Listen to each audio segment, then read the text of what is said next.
क्या लगता है भाई? बात सुनिए, अगर पूरे प्रदेश के अंदर दो बातें चल रही थी कि एक तो सरकार के विरोध में कोई लहर नहीं है, बड़े बड़े एक्सपर्ट अपनी राय दे रहे थे डिस्कशन के अंदर कि राजस्थान वो राज्य है, पहला देख रहे हैं हम लोग ऐसा राज्य है जहाँ चुनाव के अंदर सब लोग कहते हैं कि एंटी इनकमरी बिल्कुल नहीं है और मुख्यमंत्री के खिलाफ कोई पॉइंट नहीं है। 2 पॉइंट कॉमन थे पूरे प्रदेश के अंदर और लगातार थे। तो मैं कई डिस्कशन सुनता हूँ, वो बोलते हैं अब कई राज्यों में जाते हैं, ऐसी चीज़ें हमने कहीं देखी नहीं जब मुख्यमंत्री पॉपुलरिटी एक्स्ट्रा ऑर्डिनरी बता रहे हों, सर्वे भी, और एंटी इनकमरी नहीं हो। 2 ही फैक्टर हमारे पक्ष में रहते हैं, फिर सरकार क्यों नहीं बनेगी? और धर्म और जो सनातन जो चला इन लोगों ने, उन्होंने कैंपेन तो किया नहीं। प्रधानमंत्री जी ने, गृह मंत्री जी ने, उनके 5-6 मुख्यमंत्रियों ने, उनके केंद्रीय मंत्रियों ने और बाकी उनके नेताओं ने जो एमपी वगैरह थे, यहाँ के लोगों ने तो कैंपेन ही नहीं किया।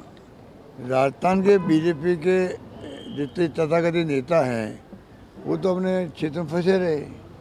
तो आप सोच सकते हो जब वो चला नहीं, इनका जो धार्मिक कार्य चला नहीं, जो चलाने प्रयास किया जोर शोर से, प्रधानमंत्री क्या बोल रहे थे, लैंग्वेज क्या काम ले रहे थे, अमित शाह जी, मोदी जी, योगी जी, सभी लोग, और वो असम के मुख्यमंत्री जी, तो बड़ी मतलब बड़ी कहना चाहिए कि ऐसी लैंग्वेज उचित नहीं कह सकते हम लोग, उचित नहीं कह सकते, क्योंकि लोगों में भड़काने वाली बातें होती है, चुनाव में तनाव पैदा होता है।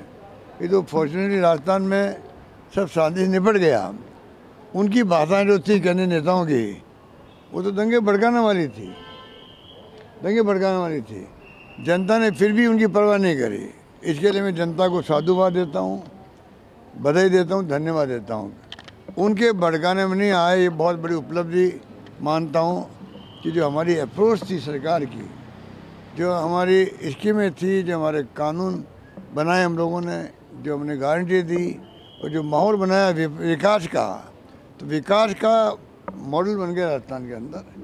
उस कारण से उन्होंने परवाह नहीं करी इन नेताओं की, वरना अगर परवाह करते तो चुनाव तनाव में होते। आगे क्या होता, दंगे कम होते नहीं होते, तनाव होता, घटनाएं छुटमुट होती, मैं नहीं कह सकता, पर कुछ नहीं हुआ, शांति से निपट गया चुनाव। मैं बधाई देना चाहूँगा पब्लिक को और उम्मीद करता हूँ कि स्पष्ट बहुमत कांग्रेस को मिलेगा। महिलाओं की बम्पर वोटिंग हुई है, क्या आपको लगता है कि जो महिला स्कीमें आपकी थी उस वजह से महिलाएं घर के बाहर निकली, चाहे मोबाइल वाली हो या कुछ और अन्य योजनाएं हैं? चाहे महिलाएं हो, चाहे कर्मचारी हो, चाहे आम आदमी हो, चाहे किसान हो, कोई जाति बिरादरी हो, सबने जम के वोटिंग दी है। और जम के जो है, मैं समझता हूँ कि अंडर करंट की तरह माहौल बना राजस्थान के अंदर, अंडर करंट की तरह जो खबरें आ रही है। बाकी तो 3 तारीख आई तो मालूम पड़ेगा क्या होता है। हमें जो भी फैसला होगा विथ ह्यूमिलिटी हम स्वीकार करेंगे उसको, पर हमने कोई कमी रखी नहीं और जनता ने भी कमी रखी नहीं मेरे ख्याल से।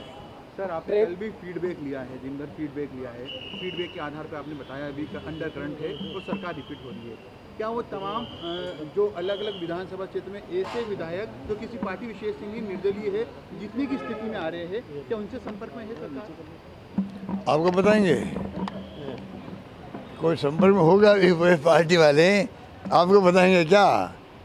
वो तो स्वतः ही स्वाभाविक संपर्क हो जाता है, अपना आप ही हो जाता है, इसलिए कोई कहने की जरूरत नहीं होती है।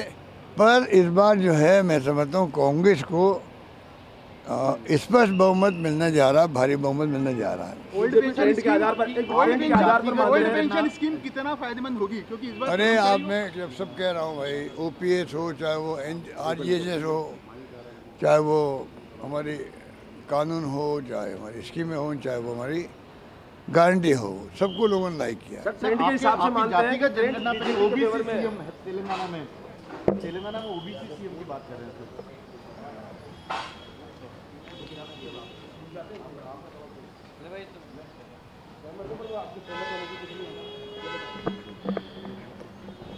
तेलंगाना में ओबीसी